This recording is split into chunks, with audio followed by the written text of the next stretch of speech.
In this video, I'm going to show you how to use the MQX Lite real-time operating system to blink the LEDs on your board. So we're going to write a task for each of the LEDs, which are the green LED, the orange LED, and also the yellow LED. So I'm going to show you how to start from scratch, basically from downloading the software to getting all the data sheets that you need and everything. So the first thing you're going to need, of course, is the software. So let me show you where you can download all of that. And I will be posting the links to everything that I'm showing you in the video description if you're watching this on YouTube or on my website. So the first thing you're going to want to download is the development environment, which is CodeWarrior Development Studio or MCU. And at the same time, you will be downloading the MQX Lite real-time operating system. So all of that comes in this package. So just go ahead and download this package. It's going to take you to the FreeScale login page. So you are going to have to create an account. So just go ahead and download and install that. And when you're done, you want to plug in your board to the computer and let it install all the drivers so that it can communicate with your computer. So the next thing you're going to need is to download the quick starter package, which will be this link right here, and it's a zip folder. And when you download the zip folder, you're going to want to. So this is the my zip folder. I extracted everything and I went to this location.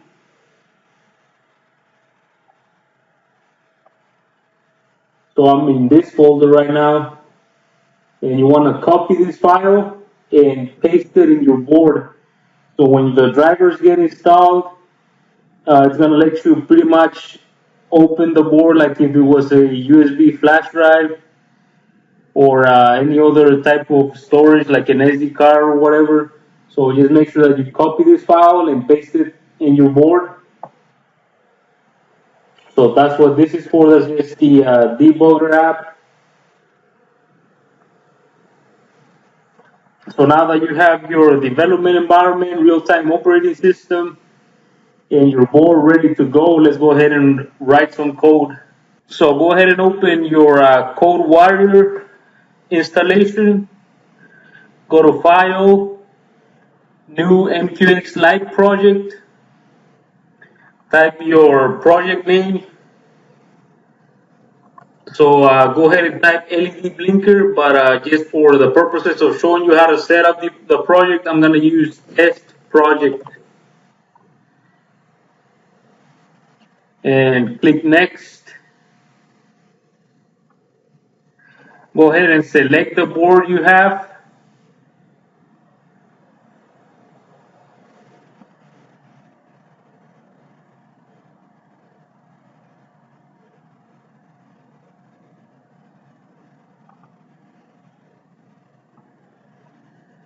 So this is the board that I have, and how do I know the board I have? Well, if you look at your microcontroller, that same number will be written on there. So after this, click next. Deselect this value and go ahead and select OpenSDA. That is the debugger we will be using. And if you notice, that was the file that you uploaded to your board.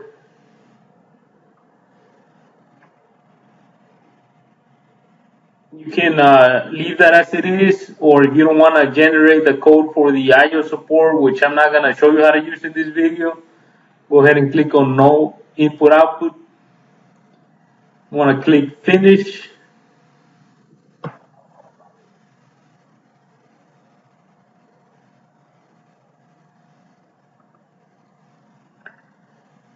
So you should have had your folder, your project folder created. So this right here is just generating all the code that you need initially. So just wait it out for a little bit, and when it closes, we'll continue. So now that your CodeWarrior installation has generated your project file, you want to go to this component window here, double click it, select the task template list, select this number 1 here, and just press this button here until it changes to 4. So what we're doing right now is we are making a task for each of our LEDs, as well as an initial task that I will be using to initialize my LED tasks. So we have a task 1, task 2, 3, and 4. Now you can go ahead and press this button here to minimize the window. And if you open this menu here, you will see that you have 4 tasks created. So this will be our initial task. This and the other 3 are going to be a task for each of the LEDs. If you double click on any of those tasks, then you can also change their settings. So we're going to have to change the settings for each of these 4 tasks. And I have done that already. So I'm going to show you this thing window with the values changed. So I'm going to switch to my LED blinker project that I have here. So make sure that you change your task 1 to the name of init. So that will be the name of your task. Your entry point function, that's the C function, the name of the C function that you will use for your task. The stack size, I will show you about that in my other videos. Priority, that's the priority that you're giving to your task. It's basically how important is it and which task are you giving more priority to. So put that at 9. And I will tell you more about the priorities and the stack sizes. You also want to make sure that your auto start is enabled. Your task 2, that's going to be our LED orange, so that task is going to control the orange LED. So make sure that you have these values, just type them in. The priority is 10. Make sure that you disable auto start. Now you can have your task start automatically, but I want to show you guys how to start a task manually by writing the code that you need. So go ahead and disable the auto start for the other 3 tasks. The other 2, task 3 and task 4. So task 3 is our yellow LED task. Task 4 is our green LED task. Remember to disable your auto start value. So once you have done that, go ahead and minimize the window and go ahead and click this button so that your development environment generates all the setup code for you. So press that button and just let it run. And when it's done, I want you to go to generated code and open the file template task template list.c. So this is a code that was generated by us changing all the values here in the components window. So you can see that's the task number that is defined in the task templates list. You can also check that out. And that's the size that we gave our task. That's the priority that we specified. That's the name. And this is if it was auto start. So all this code was generated for you, but you can see that it's not very complicated to type either, but it's just the components window makes things a lot easier. So this is required by the MQX real-time operating system. So you need this file, and you need an array with all your tasks, and at the end you need a task with the basically just zeros for all the values. So that would be the code that you would have had to type if you had not used components, the components window, and of course also the task template list.h. So this is what you would have had to type.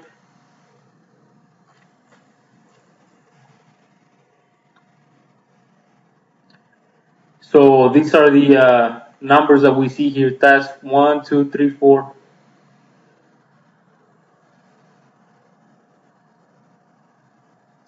The other thing that was generated, if you go to your sources and MQX tasks.c, then this file would have also been generated for you. And of course, I'm gonna actually, this part right here wasn't generated. That's part of the code that you're gonna have to type that I will show you here. So you should have had a prototype, or not a prototype, but an actual definition for your init task with this parameter generated. And you're gonna have an infinite while loop here. But I have replaced the code, and I will show you what each of these lines mean in a moment. Let me just show you what you should have had generated. So you have a function for each of your each of your LEDs. And like I said, you're gonna have an infinite loop initially, and then I'm gonna tell you what to type, which are these lines basically, so that we can get the LEDs blinking. So those three files, task templates list.h, and MQX tasks, as well as the include for it, were generated for you with the components window. Now what I want you to do is go ahead and create an IO driver.h and a IO driver.c. So you do that by right clicking on the sources folder, C source, name it IO driver.c, click finish. I'm gonna click cancel because I already have it. Same thing for the H, right click on sources, new, header file, IO driver.h, finish. So in my IO driver, what I'm gonna do is I'm gonna initialize the 3 pins for my LED. So I'm gonna include these files which are required by the operating system. So go ahead and include that, and go ahead and type this prototype. So this is a function that we're gonna need to create in our IO driver.c file.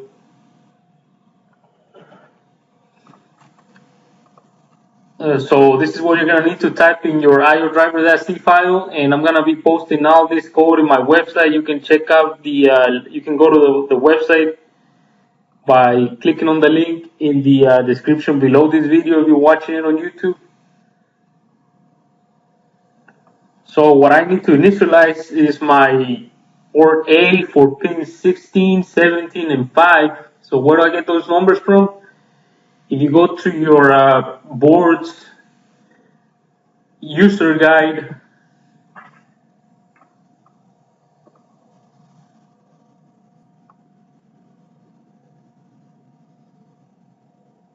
you will see that for the orange LED, we'll use PTA 5. For the yellow LED, we'll use PTA 16. And for the green LED, we're going to use PTA 17.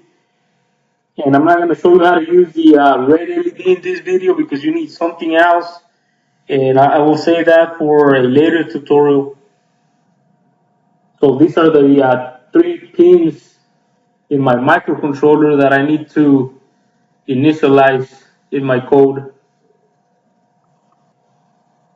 So in your IO driver, we want to initialize the direction register for port A with this value. And what we're saying here is that we're making the orange, yellow, and green LED pins the outputs. So this is the binary translation of this number. And if you count it from right to left, that's 0, 1, 2, 3, 4, 5. So that's PTA 5. And if you keep counting, you're gonna get to 16 and 17. So by making those bits a 1, we are making them outputs, and of course this is my hexadecimal number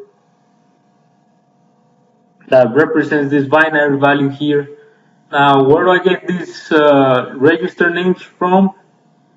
If you go to your microcontrollers datasheet, or rather your reference manual,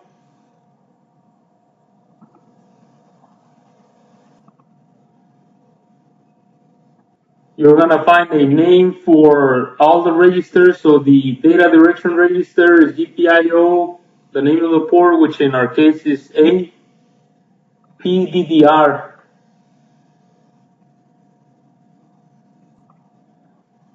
So that's exactly what I have here, GPIO A underscore PDDR, and I'm initializing it with this value, and I'm using a function provided by the MQX Lite libraries that takes care of the offsets and any other type of configuration.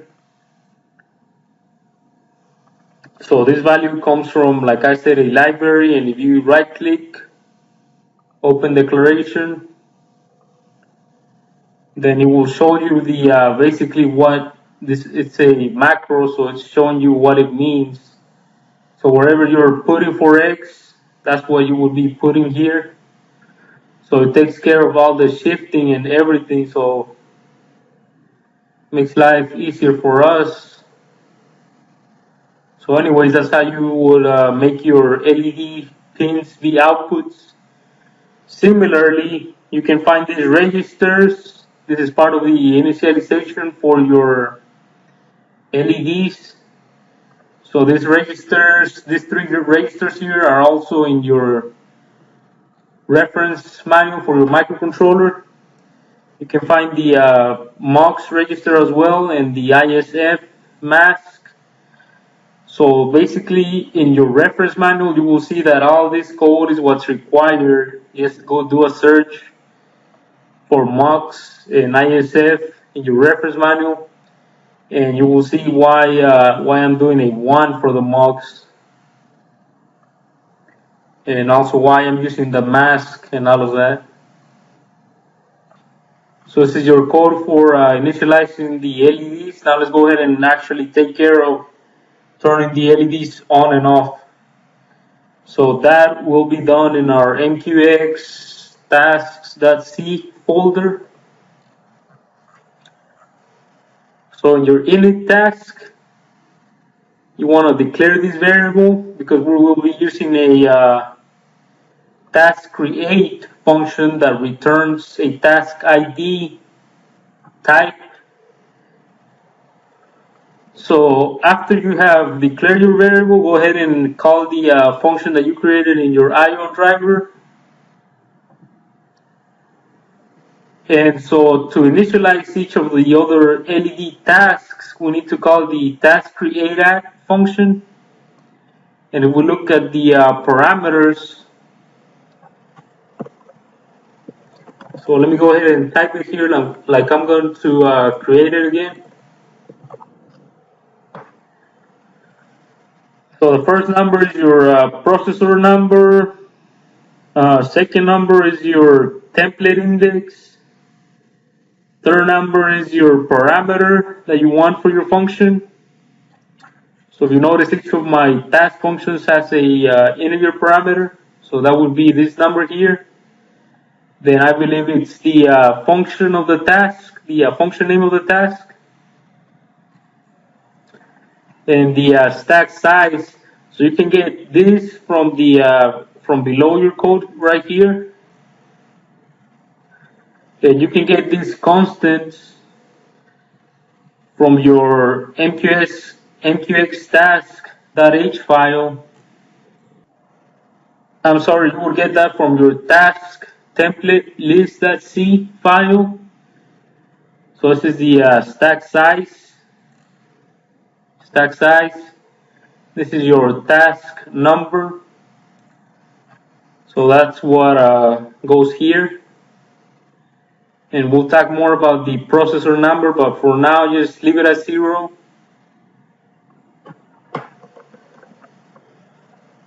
So this is how you start a task. So we're starting the 3 LED tasks. Now for each of the tasks, go ahead and replace the whatever code you have with what I'm showing you here. So this is my orange LED. This is the position of my LED. This is the delay that I want. So 100, that's actually 100 ticks, which is about a second, and I will show you how to calculate that in my next tutorial. So this is my data direction register, or not data direction, but my actual data. So do I want in this case, I want the LED off, and then I'm turning it on. So if you look at your schematic, you're gonna see that your LED, the cathode of your LED is connected to the pin of the LED. So whenever you put a 1, so if you translate this to binary, you're gonna see a 1, just a number 1 in the place of the what will be the pin for our orange LED. So whenever you give that value a 1, you're actually turning the LED off, because like I said, the cathode is connected to your microcontroller's pin. And when we give it a 0, notice that I'm negating it here. Then this turns the LED on, and of course I have the delay here. So what's happening is I'm turning the LED off,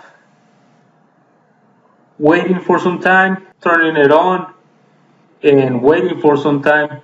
So now you're gonna repeat the code for the yellow LED and also the green LED. Just remember to change the value for your PDOR register. And like I said, you can also find this register in your reference manual. This is not the same as the initial register that I showed you. It's actually a different register. Just go ahead and search for it. Put an X in the A whenever you're searching for it. Go ahead and search for it in the manual so you can see what it's doing. And that's it. We have created tasks, and we're ready to run the program. So to run the program, there are 2 ways of doing it. You can completely erase everything that the board has and just make your program be the only thing that's in there, so that whenever you power up your board from any source, it will run that program. Or you can use the debug option, which will not download the code to your program, and it would only run it while you're in the debug section. So the thing that you want to make sure before you do either a debug or a complete flash of your project is you want to make sure that your active project is the one that you want to upload to your board.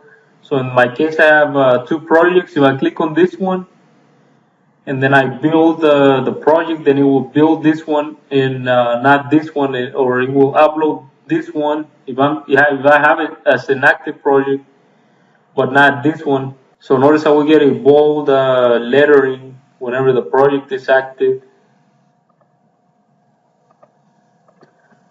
So once you have done that, once you have written all this code and everything, you want to click the build all button.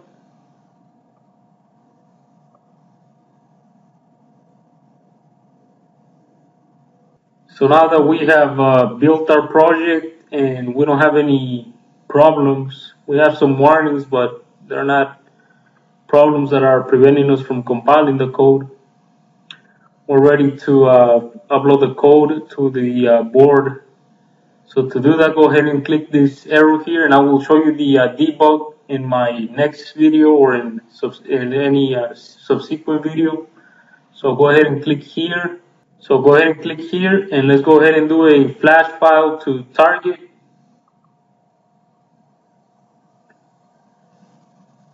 So make sure that you have the same configuration that I have. You can type any name here.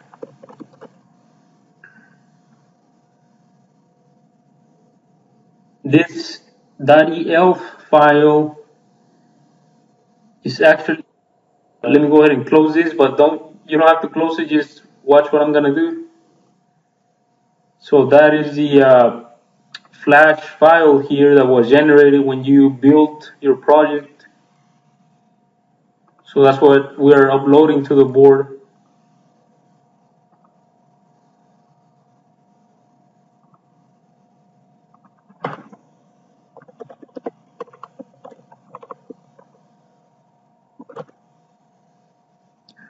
And lastly, you want to click Erase in Program. Save to Framework only.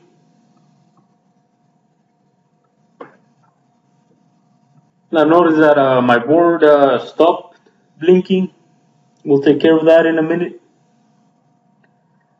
So you're gonna get this program command succeeded, and now what you want to do is you want to reset your board by pressing the reset button here.